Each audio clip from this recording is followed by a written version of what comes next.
Hello friends, welcome back to my channel. For those of you who are new, my name is Sydney. I like to read, I like to make book reviews, and I like to talk about things that are a tad bit uncomfortable and even a little controversial. So let's get into it.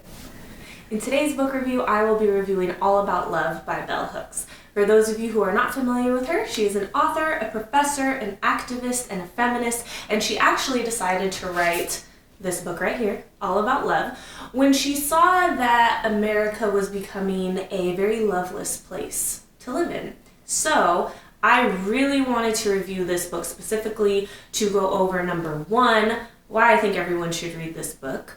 Two, why I think it's important to have a standard definition of love and how that translates into having a healthy society. And three, how we can use this information to fight for justice with love, because I promise you guys, it's possible. So to start, I think everyone should read this book because I think a lot of us don't have a standard definition of love, and a lot of us don't know what it means, let alone how to actually show love to another human being, right? So to just give you the definition that she gave, what is love? It is the will to extend one's self for the purpose of nurturing one's own or another's spiritual growth.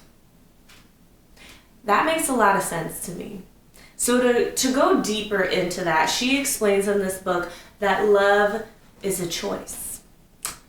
And I think that a lot of us have been made to believe that love is about sacrifice and feeling needed and saving someone, and I think a lot of that can be very dangerous. So I like that she just starts off by saying love is a choice, and it's about nurturing your growth as well as nurturing someone else's growth.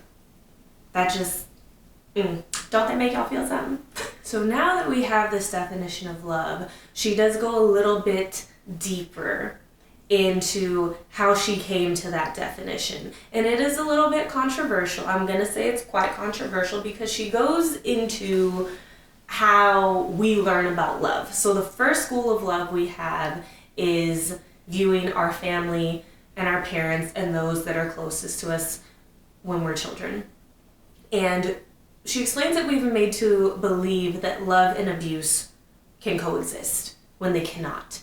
So she gives an example of a man that cheats on his wife, that isn't really home a lot for his family, but he goes out and tells the world that he loves them. And we're made to believe that that's a valid statement. I'm going to go ahead and say that I agree with her and think that love and abuse cannot coexist. And we need to understand that while we may have experienced a lot of care and affection in our households, that doesn't necessarily mean that love was there, and that doesn't necessarily mean that we were shown how to love in the correct way.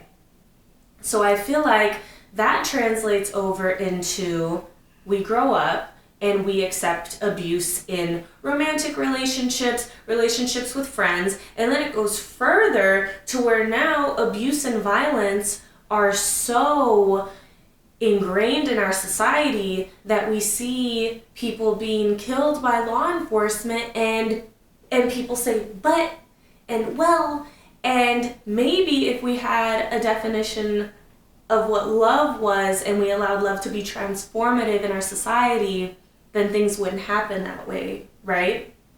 So in other words, we really need to stop normalizing abuse in our personal lives, because if we can't stop it in our personal lives, how are we going to stop it in the world? You know what I'm saying?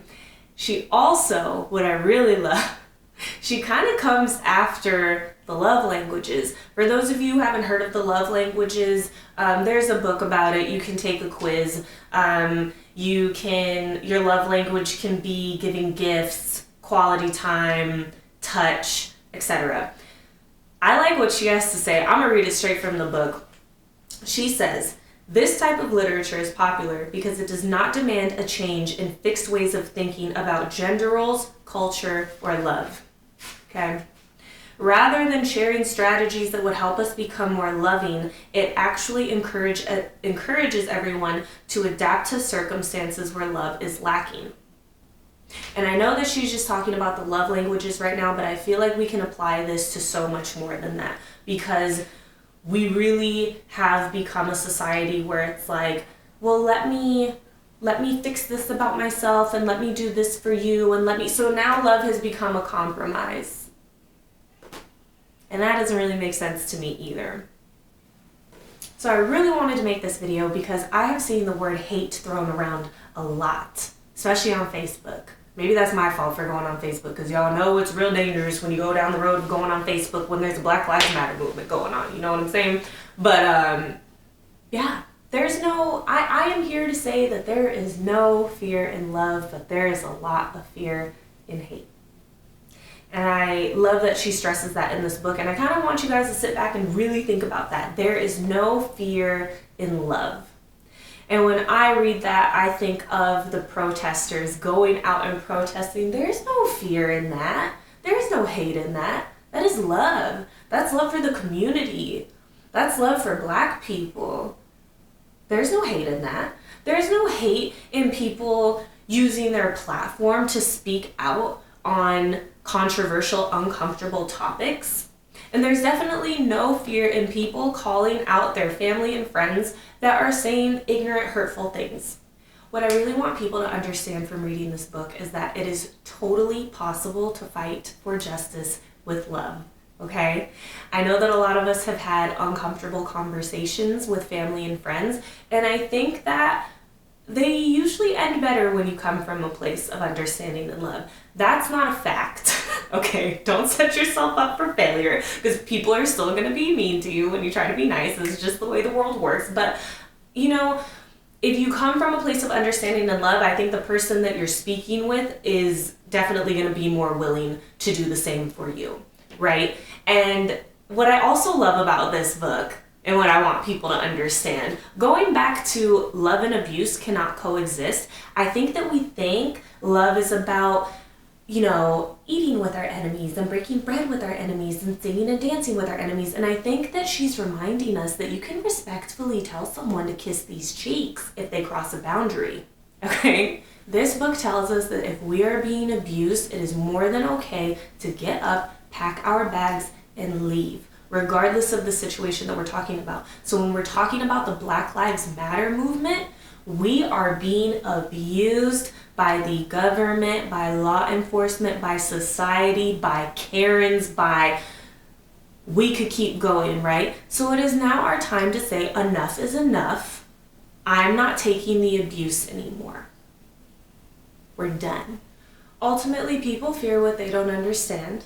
And I think it's up to us now to make people understand why we are still fighting for justice. I know it's exhausting and it seems ridiculous that we're still talking about it, but if it makes you feel better, it'll make me feel better. But if it makes you feel better, they had to convince people that slavery was a problem. So if we have to sit here and convince people that law enforcement should not be killing people, should not be kneeling on people's necks, should not be treating the Black community like we don't exist, then we'll continue to do that, you guys.